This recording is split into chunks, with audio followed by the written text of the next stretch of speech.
Նրան տապանում հյուրընկալել եմ հանուն հանրապետության կուսակցության փոխնախագահ քաղաքական վերլուծաբան Ռուբեն Մեհրաբյանին, պարոն Մեհրաբյան, շնորհակալ եմ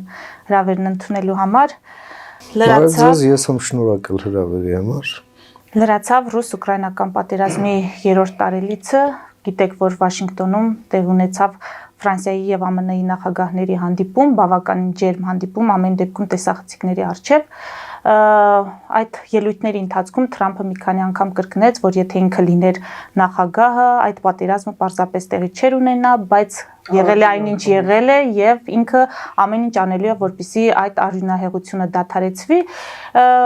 Ավելի վաղ լրատվամիջոցները գրել էին, որ Ֆրանսիայի նախագահը եւ Մեծ Բրիտանիայի վարչապետը այդ սպասվող հանդիպման շրջանակներում պետք է համոզեն Թրամփին ռազմական աջակցություն ցուցաբերել եվրոպացի խաղապահների տեղակայման դեպքում Ուկրաինայում։ Հիմա դուք ինչ վերլուծություն ունեք, արդյոք Եվրոպան միայնակ է մնում Ուկրաինայի կողքին այս պատերազմի ընթացքում։ Չէ, դա այդպես չի, այնուամենայնիվ սա ընդհանրապես մտադրություն է եւ ցանկություն, թե իրականում ինչպես կլինի, այստեղ շատ երկար դեռ աշխատանք է սպասվում։ Ի վերջո փաստ չէ, որ Ռուսաստանը ձգտում է խաղաղություն։ Եկեք սա ֆիքսենք, որովհետև բացարձակապես ակնհայտ է, որ հենց ռազմաճակատում դադար են կրակել, Պուտինը բախվելու է բազմաթիվ ներքին խնդիրների հետ եւ տրվելու են բազմաթիվ հարցեր, որոնք տրվելու են այնքան շատերի կողմից, որ բոլորի բերանը փակել նույնիսկ այս ամենադաժան ֆաշիստական ցենզուրայի պայմաններում ուղղակի կարող է լինել անհնարին։ Ի վերջո, այո, Ռուսաստանը զոհվածներով եւ վիրավորներով, ընդ որում էլ շարք վերադառնալու ոչ ենթակա, հա, այսինքն հաշմանդամներով, այսպես ընդհանուր կորուստների թիվը շուտով կմոտենա միլիոնի։ Սարսափելի թիվ, որում սրանք բոլորը երիտասարդներ են, բանակը 3 տարի այս մանիակալ հանցագործություններ գործելուց հետո զինաթափելու է ուղարկի տները լավ, դա լավագույնն է, որը կարող է անել, բայց հիմա այդ մասսան, որ եկավ լցվեց քաղաքների եւ գյուղեր, ինչ անելու, դա միայն մնում է ենթադրել, հա։ Հələ դեռ ասենք Աֆղանստանի պատերազմի արձագանքը մինչ օրս գալիս է, հա։ Չեչնիայում այդ այլանդակությունները, որը գործեց ռուսական բանակը, դրա արձագանքները դեռ մինչև հիմա չեն մարել։ Սա ինչ է լինելու, դեռ պարզ չի։ Հիմա այս հանցագործմասան, այս դիակապտիչների զանգվածը դեռ գտնվում է ռազմաճակատում։ Այս ամենը հարցեր է ունենալու, հարցեր է տալու ինքն իրեն, հարցեր է տալու գլխավոր հրամանատարին, ընդհանրապես իշխանություններին տեղականից սկսած եւ այլն, հաշվի առնելով Ռուսաստանում այն աղաղակող անհավասարությունը, որը կա, հա, որը ուղղակի համաշխարհային չափանիշներով է աննախադեպ, սա ուղղակի վերածում է այդ հասարակությունը ռումբի ցանկացած իշխանության համար, այդ թվում նաև Պուտինի, նույնիսկ Պուտինի, հա։ Դες ամենն էլ հաշվի առնելով վերջին բանը, ինչ այս պահին Պուտինը կուզենար, դա տևական խաղաղությունն է։ Իհարկե Պուտինը կփորձի ինչ-որ կարճատև զինադադար պոկել, շունչ քաշել, դա կարելի է, որը չի ենթադրի ինչ-որ ձևով դեմոբիլիզացիա։ Բայց տևական խաղաղություն, ինչին ձգտում է Թրամփը, փաստ չէ որ այստեղ Պուտինը նրա հետ համախոհ է եւ համախոհ կլինի։ Նա մինչև վերջ, այո, դիմադրելու է եւ կարող է գնալ այդ քայլի միայն այն դեպքում, երբ ուղղակի այլ տարբերակ չունենա։ Եվրոպացիներն էլ են դա հասկանում եւ հասկանալով դա հասկանում են նաեւ, որ Պուտինին խաղաղասեր կդարձնի միայն պատերազմ շարունակելու անհնարինությունը։ Իսկ դրա համար անհրաժեշտ է Ուկրաինային տրամադրել ել ավելի հեռահար, ել ավելի հզոր, ել ավելի բազմաքանակ սպառազինություն եւ մաշեցնել Ռուսաստանը մինչև գա հենց այդ պահը, որը ես ասացի։ Իսկ դա վաղը կամ մյուս օրը չի լինելու։ Այնպես որ այստեղ շատ բարդ է անել կանխատեսումներ, եթե դեպքերը ընթանում են գծային տրամաբանությամբ, բայց գծային չէ այս ամենը, ել չեմ խոսում ֆորս մաժորների մասին։ Մեկ երկրորդը Ռուսաստանում կա շատ միամիտ մի պատրանք, որ բավական է որ Ռուսաստանը գնա տևական խաղաղության, այս տարբերակն էլ այնուամենայնիվ դիտարկում են, դա կբերի պատժամիջոցների չեղարկման կամ մեղմացման չի լինելու, որովհետև Եվրոպայում էլ ձևավորվում է տրիբունալ եւ ռազմական հանցագործություններ գործածներին ուղղակի դատելու են եւ Եվրոպան դա անելու է ուղղակի իր համար հակառակ դեպքում ռուսական սպառնալիքը կհամարվի մշտական, իսկ դա Եվրոպային ձեռ չի տալիս։ Ռուսաստանի յուրաքանչյուր սանկցիայի չեղարկում լինելու է մի շատ կարևոր գլուխ, հա, պատկերավոր ասած, սինիի վրա դնելու գնով եւ Եվրոպայի այդ տրիբունալին տրամադրելու գնով բավականը մեկը լինի դոմինոյի էֆեկտ մենք կունենանք եւ վերջում դա կջարդվի այո նաեւ Պուտինի գլխին Պուտինը տոքսիկ է չնայած ինքն է ասում որ Զելենսկին է տոքսիկ դա հիմարություն է եւ Ռուսաստանի խնդիրները ոչ թե կվերջանան այդ զինադադարով, այլ կսկսվեն այդ զինադադարով։ Նորովի խնդիրներ, որոնք մինչ այս պահը կամ լատենտ վիճակում են, կամ ուղղակի չեն երևում եւ թվում է թե չկա, բայց դրանք չեն կարող չլինել, հասկանում եք։ Հետևաբար սա process է, որը դեռ գտնվում է այսպես ցանկությունների եւ մտադրությունների փուլում եւ ոչ ավելին որում տեղի են ունենում բաներ, որը ուղղակի զայրույթ է առաջացնում շատ երկրներում ի վերջո նորմալ չէ երբ ասենք մակում այս վիճակում Միացյալ Նահանգները սատարում են Ռուսաստանին, փաստացի։ Ընդ որում դա անում են, ասենք Բելարուսի, Սուդանի, Հյուսիսային Կորեայի եւ այլ բաշիբուզուկ պետությունների հետ միասին։ Դուք բանաձևին քվեարկեցին։ Այո, եվրոպական բանաձևին, որ չնայած եւ դեմ քվեարկեցին այն անցավ, դա իհարկե դա այսպես ոչ պարտադիր բնույթ է, բայց այնուամենայնիվ միջազգային հանրության տրամադրվածությունն է ցույց տալիս, հա? Եվ այո, Ամերիկան դրան դեմ քվեարկեց։ հասկանում։ Հայաստանը ձեռնպահ մնաց թե դրան, թե ամերիկյան բանաձևին, որին Ռուսաստանը եւս դեմ քվեարկեց։ Նույնիսկ այդ բանաձևը, որտեղ իհարկե եվրոպացիները բաներ ավելացրեցին, այնտեղ ուղումներ առաջարկեցին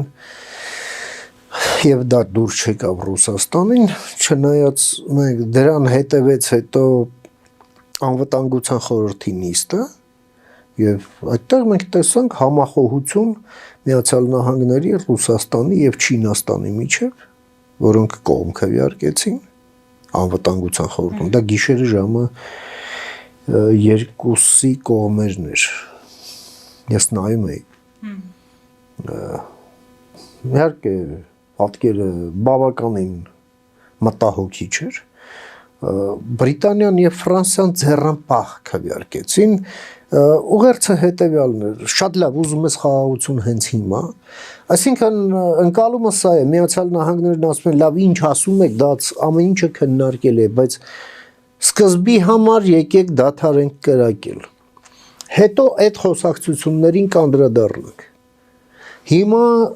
չեմ քննարկում ով է եղել, ով է հարձակվել, ում վրա են հարձակվել, ինչ պատճառով, ինչ դրդապատճառով եւ այլն, դադարեցրեք կրակել։ Հա, բոլորը ճիշտ եք, սխալ եք միայն կրակելու մեջ։ Մի հատ սկսում ենք չկրակել, հետո սկսում ենք նոր խոսել։ Սա է ասում Միացյալ Նահանգները եւ Ֆրանսիան եւ Մեծ Բրիտանիան այսպես հաստ չլնելով այս մոտեցման հետ, այնուամենայնիվ այդ մղումը համարեցին ազնիվ, այսպես ասենք, եւ քվեարկեցին ձեռնպահ։ Հիմա ինչ է այս ամենը կբերի, ես եմ ասում, այս ամենը դեռ սաղմնային վիճակում է եւ ամենևին էլ փաստ չէ, որ կդառնա իրականություն, բայց մենք տեսնում ենք ջանքեր այդ ուղղությամբ, նույնիսկ որ Թրամփի համար ինչ որտեղ գոնե այս պահին եւ կարճաժամկետ հեռանկարում սա համարվելու է պատվի հարց, դա կա, ինչի կբերի, դե կապրենք կտեսնենք։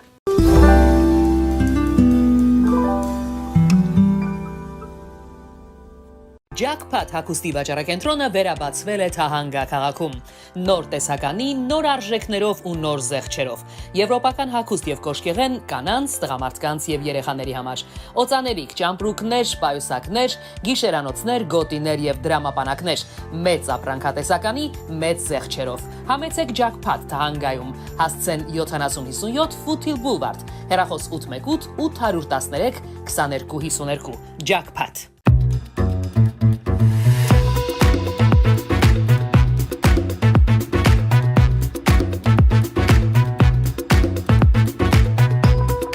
Արարատ ռեստորան, ընտանեկան եւ ընկերական ժամանցի լավագույն հասցե, սիրված արտիստներ, հյուրընկալ մթնոլորտ, հարուստ ճաշացան, անմահական խորտիկներ, Արարատ ռեստորան, հասցեն անփոփոխ, սիրով սպասում ենք ձեզ։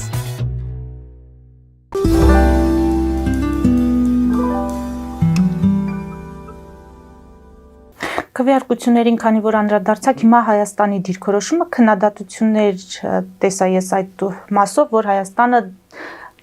կարող էր դիրքավորվել հստակ, բայց չդիրքավորվեց։ Հիմա Հայաստանի քվեարկության մասով ինչ կարող եք ասել։ Հայաստանը սկզբունքային դիրքորոշում պետք է ընդհանրապես որդեգրի այս ամենում։ Բացատրեմ տեսակետս։ Այն փիլիսոփայությամբ, որով Հայաստանը առաջնորդվում է 22 թվականից սկսած,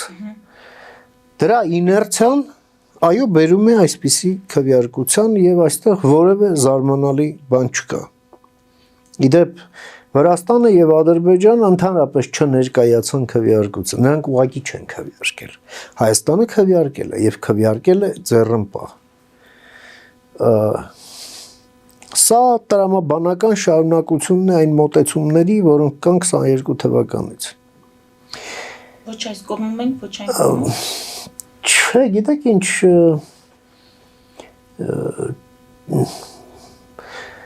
ավելի ճիշտ հետևյալ ձևով, որ մեզ համար բոլորի հետ հարաբերությունները կարևոր են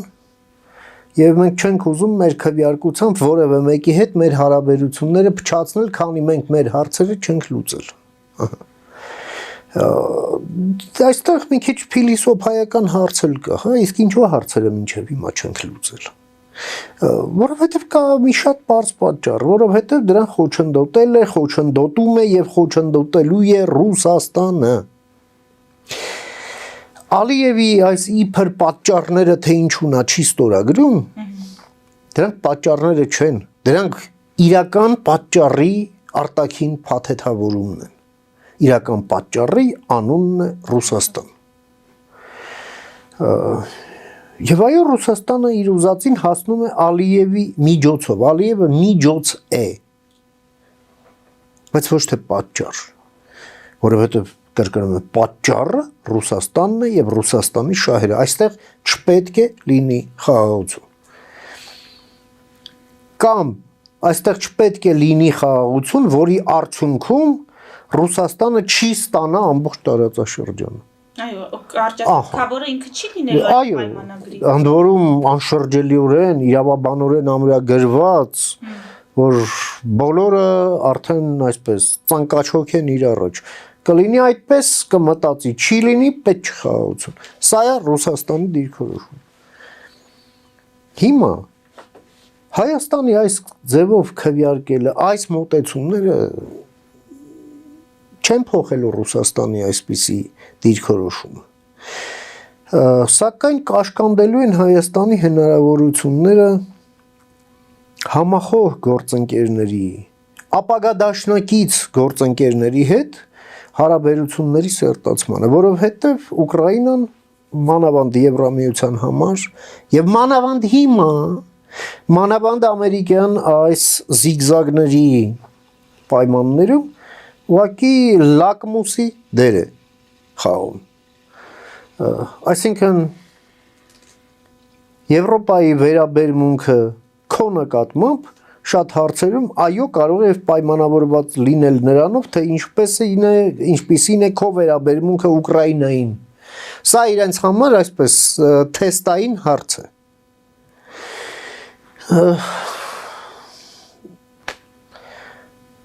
Ես կարծում եմ, որ Հայաստանն այստեղ շատ ավելի առաջ պետք է գնա եւ շատ ավելի որոշակի լինի այս ամենում։ Ռուսաստանը ինչ որ վնաս կարող էր մեզ տալ, տվել վերջացրել է եւ հիմա դրանից ավել էլ ինչ պետք է անի։ Կարծում եմ, որ Հայաստանն այստեղ ուղղակի այդ ռազմավարության վերանայում պետք է իրականացնի, հաշվի առնելով այն, որ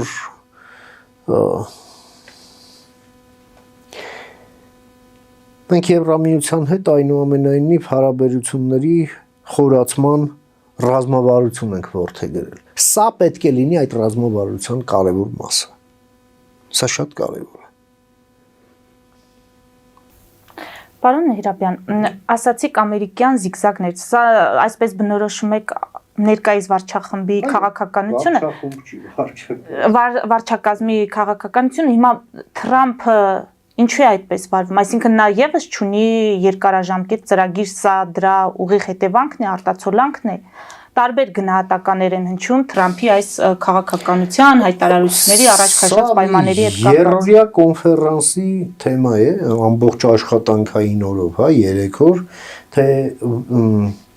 Թրամփի քաղաքականության այսպես այդ աղբյուրները որտեղից են գալիս, ինչու է այդպես, այսինչ վերանայում է ռազմավարության, հա, ինչ առաջնահերթություններ կան, սա մի հարցազրույցի բան չէ, բայց եկեք արձանագրենք, որ այո, Միացյալ Նահանգները վերանայում է իր մոտեցումները միջազգային հարաբերությունների համակարգում եւ դրա դրսեւորումներից մեկը կարևորագույններից մեկը դա իր դիրքորոշումն է կապված ուկրաինական հարցի հետ։ Վերանայում նշանակում է Առաջնահերթությունները Միացյալ Նահանգները վերանայում են։ Այո, Միացյալ Նահանգները եթե հանդես էին գալիս որպես Ուկրաինայի դաշնակից, հիմա ուկրաինացիների հետ գործերը վարում են այլ կերպ եւ այս պատերազմում փորձում են դիրքավորվել որպես հավասարահեռ, այսպես մի գործընկեր երկուսի համար էլ նպատակ դնելով օր առաջ հասնել պատերազմի դադարեցմանը։ Սա է Ամերիկայի որոշումը։ Դրա մասին էլ բաց տեքստով ասում են թե անձամբ Թրամփը, թե ամերիկյան բարձրաստիճան պաշտոնյաները, հա, Մայքլ Վոլցը, Մարկո Ռուբիոն, Փիթ Հեքսեթը, Այսինքն աշխարհի հետ շփվելու են գործարքների տրամաբանությամբ։ Ով ավելի շահավետ գործարք առաջարկի, նրա հետ էլ նրանք քննարկելու բան կունենան։ Շատի հարցնել չի, նախ գործարքներ, որոնք կհետաքրքրեն Ամերիկային, Ամերիկան ինքն է գործարք առաջարկում։ Իսկ քո գործն է խելքդ գլուխդ հավաքես եւ Միացյալ Նահանգներին չառարկես։ Սա է մոտեցումը։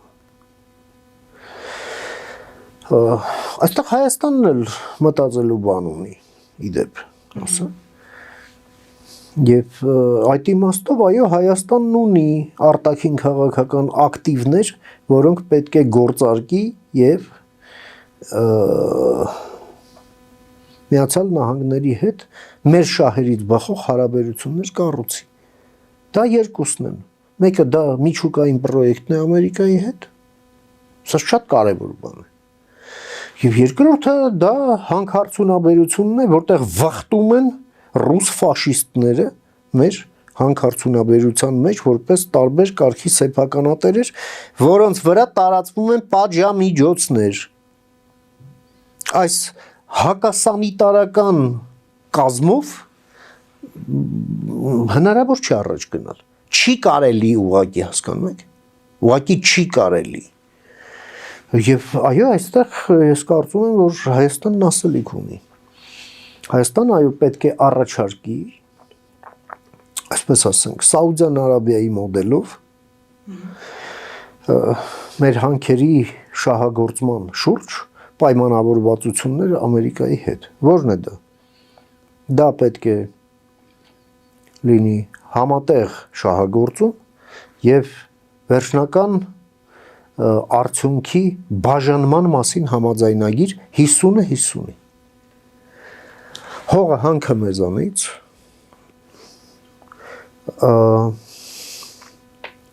տեխնոլոգիան եւ ներդրումը ձեզանից, հասույթը կիսում ենք։ Սա պետք է լինի։ Սա ուղղակի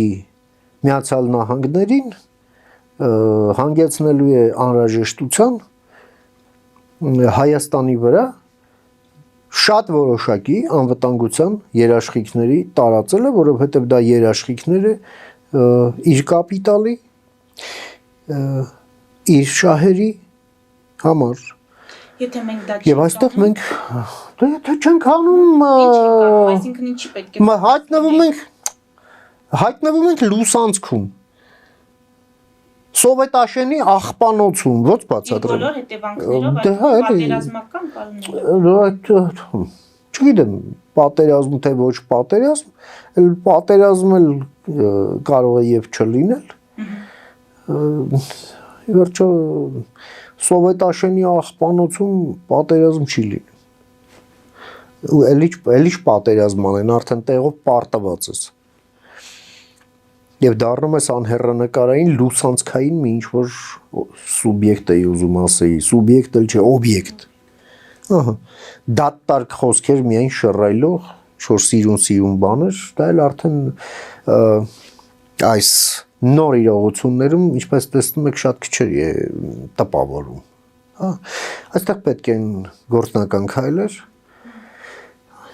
այստեղ անհրաժեշտ են հիմնավոր որոշումներ, այստեղ անհրաժեշտ է նախաձեռնողականություն, այստեղ անհրաժեշտ է այոն այո, ոչը ոչ, բնույթի բանակցողներ, քիչ խոսող շատ անող, իսկ խոսելուց էլ խոսել ոչ թե այն մասին, որ ասես թե դու ինչ կանես, հա, այլ որպեսզի ոչ բարեկամներդ մինչև վերջին պահը չիմանան դու ինչ ես ուզում, մտադրություններդ ցույց չտաս ոչ բարեկամներիդ, որովհետև դա կարող է վտանգել քո հետագա ընթացքը, հա, ասենք խոչընդոտների ձևով, դեզինֆորմացիայի ձևով, մենք տեսնում ենք հիմա դեզինֆորմացիայի դեմ պայքարելն էլ է դառնում շատ ավելի դժվար, եւ մենք տեսնում ենք դա նաեւ Հայաստանում, դրա ամենաայլանդակ եւ ամենաանբարոյական, ամենաստոր դրսևորումներով, թվում էր թե ժամանակին հարգելի մարդկանց կողմից, առանց կարմրելու,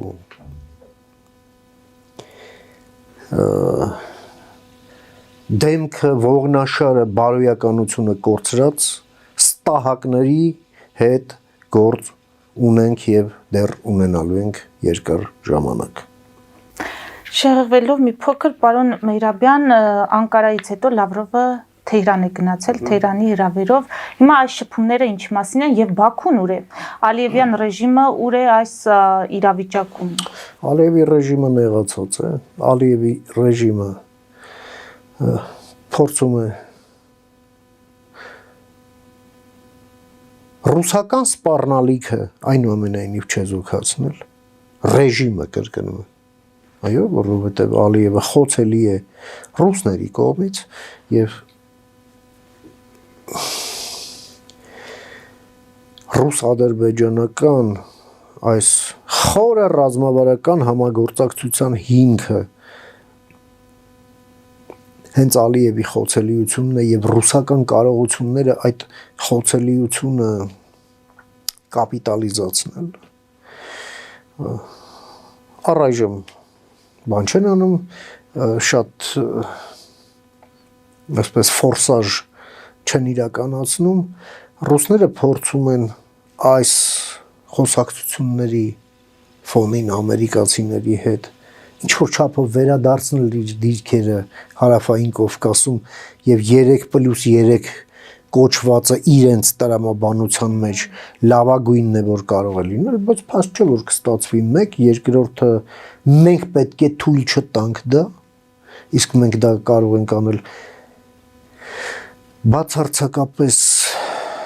միայն արևմուտքի հետ համագործակցելով, որպեսզի վերականգնենք պարոն Փաշինյանը, երբ խոսում է բալանսավորող քաղաքականության մասին, բալանսավորող քաղաքականությունը դա այս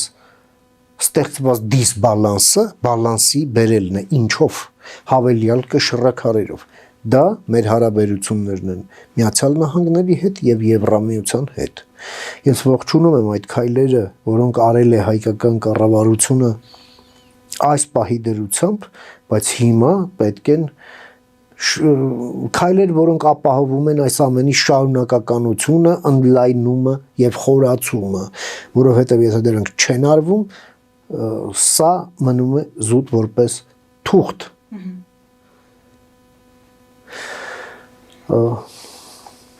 Միացյալ Նահանգների հետ արդեն իսկ ասացի, ինչ ձևով Եվրամիության հետ էլ, այո, Հայաստանը պետք է նախապատրաստական աշխատանքների ժամանակացույց ներկայացնի Հայաստանի հասարակությանը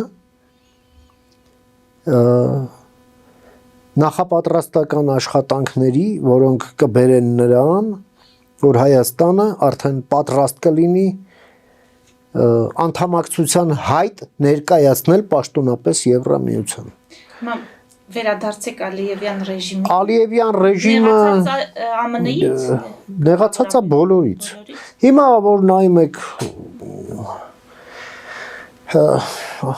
թե Ալիևի ապարատի, թե իր արտգործնախարարության լրահոսին, հա, պաշտոնական։ Հիմնականը Ասիա, Մերձավոր Արևելք, Իսրայել, վերջ։ Մնացածից այո, նրանք ոչ միայն նեղացած են, այլև խուսափում են ուղղակի, ոնց որ շարից փորձանքից հեռու տրամաբանության մեջ։ Այս պահի դերությամբ սա է իրականությունը։ Իսկ Թուրքիա-Ռուսաստան շփումները եւ Թուրքիա-Ռուսաստան շփումներում Թուրքիան չի դրսևորում մեծ այսպես էնտուզիազմ ռուսական այս ցանկություններին եւ տենչանքներին ընդառաջելու։ Այո, այնտեղ մեծ խզում կա Սիրիայից հետո։